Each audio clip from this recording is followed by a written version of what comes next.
আপনাদেরকে সিদ্ধান্ত নিতে হবে। আগামীর বাঁশখালী যাবে জাফর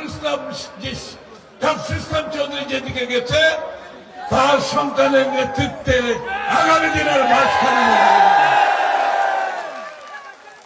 এই যে ধানের শেষ জাফর ইসলাম চৌধুরী সতীর্থ পুত্র, তার হাতে তুলে দিলাম আগামী বাঁশখালী। আহ্বায়ক জনাব মিশকাতুল ইসলাম চৌধুরীর প্রাপ্য হয়ে এসেছেন।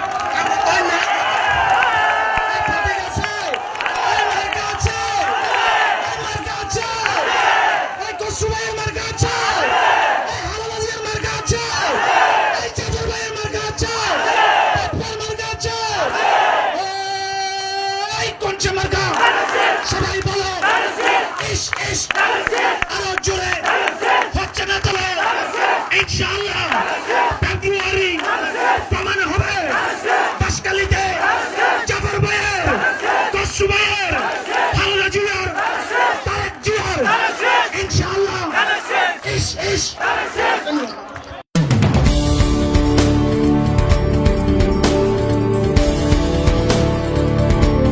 বাঁশখালী সংলাপ বাঁশখালীর কথা বলে।